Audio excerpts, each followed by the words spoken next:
بسم اللہ الرحمن الرحیم۔ لیں جی الحمدللہ، اللہ پاک نے خیر و خیر کے ساتھ پہنچا دیا مزدلفہ۔ اب آپ کو میں مزدلفہ میں بیٹھ کے مزدلفہ میں کرنے والے اعمال بتا دوں کہ وقوف کیسے کرتے ہیں۔ سب سے پہلے تو یہ دیکھو، ہم مسجد مشعر الحرام کے پاس آ کے بیٹھ گئے ہیں۔ آپ نے یہاں آنا ہے، وضو کرنا ہے، 2 نمازیں پڑھنی ہیں ملا کے۔ وہ کیا طریقہ ہوگی؟ 1 اذان اور 2 اقامت، 1 اذان 1 اقامت، دونوں طریقے ٹھیک ہیں۔ پہلے اذان دیں، پھر 3 فرض مغرب کے، پھر 4 فرض مغرب کے اگر مقیم ہیں، اگر مسافر ہیں تو 2 فرض، ٹھیک ہے۔ پھر مغرب کی سنتے ہیں، پھر عشاء کی سنتے ہیں، اور پھر وطر۔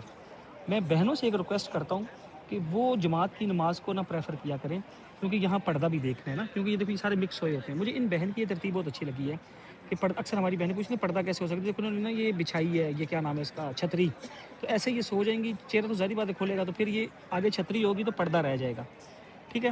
تو یہ دونوں نمازیں پڑھ کے اس کے بعد آپ آرام کریں۔ صبح اول وقت میں اٹھ کے وضو کر کے نماز پڑھنی ہے، پھر اس کے بعد دعائیں مانگنی ہے، وہ وقوف۔ ایک چیز اور یاد رکھنا، رات گزارنا مزدلفہ میں سنت ہے۔ وقوف کا ٹائم صبح فجر سے اشراق تک ہے، اس کے بیچ بیچ میں یہاں ٹھہرنا ہوتا ہے، یہ چیز یاد رکھیے گا، ٹھیک ہے۔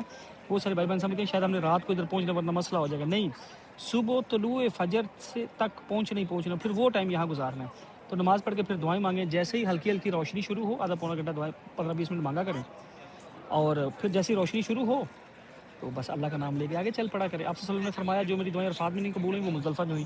اسی طرح یاد رکھو، جن کے خیمے مزدلفہ میں ہیں تو وہ کہتے ہیں ہم مزدلفہ میں جا سکتے ہیں اپنے خیموں میں، چلے جائیں، کوئی بات نہیں اگر عذر ہے، لیکن افضل ہے کہ کھلے آسمان کے نیچے رہیں، یا وہاں اپنا سامان رکھ کے کھلے آسمان کے نیچے آ جائیں آپ۔ تو ان چیزوں کو دیکھنا ہے، صبح اول وقت نماز پڑھ کے دعائیں مانگ کے پھر آپ نے جمرہ کی طرف نکل پڑنا۔ رہی بات کنکریوں کی، یہاں سے کنکریاں جمع کرنی ہے، یہاں سائڈوں پہ نا چھوٹے چھوٹے سے باکس بنے ہوئے ہیں سیمنٹ کے، میں نے کچھ ویڈیو میں دکھائے ہوئے ہیں، تو ادھر سے کم 100 کنکری اٹھایا کرو، اور 13 کی کنکری کر کے جانا، اس کی بڑی فضیلت ہے۔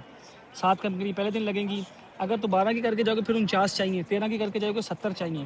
100 اس لیے کہا جاتا ہے بوٹل میں ڈال دیا، کوئی گر جاتی ہے، کوئی چھوٹی موٹی ادھر ہو جاتی ہے، اور مزدلفہ سے کنکری اٹھانا سنت ہے، ٹھیک ہے، یہ چیز یاد رکھیے گا۔ بے شک آپ پہ ٹور آپریٹر آپ کو دیں جو بھی کریں، پھر بھی یہاں سے کنکری اٹھانا سنت ہے، تو اس کی بڑی افضلیت ہے۔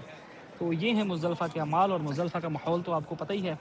اور فجر میں اگر آپ مسجد مشعر الحرام کے پاس آ جاؤ گے تو آپ کو جماعت کے ساتھ نماز بھی مل جاتی ہے، اور کوئی چیز رہتی ہے میں دیکھتا ہوں۔ اور مزدلفہ میں رہتے ہوئے اس چیز کا خیال رکھنا کہ اپنے سطر کا خیال رکھیں، بہنیں پردے کا خیال رکھیں، مرد سطر کا خیال رکھیں، اور اکرام کے ساتھ، کوئی کیونکہ تھکے لوگ آئے ہوتے ہیں، کوئی سو گئے ہوتے ہیں، اگر آپ شور ڈالو گے وہ تنگ ہوں گے، اور حاجی کو پریشان نہیں کرنا، تو بالکل آ کے آرام سکون سے اپنے اعمال کر کے پھر اپنی نیند پوری کریں۔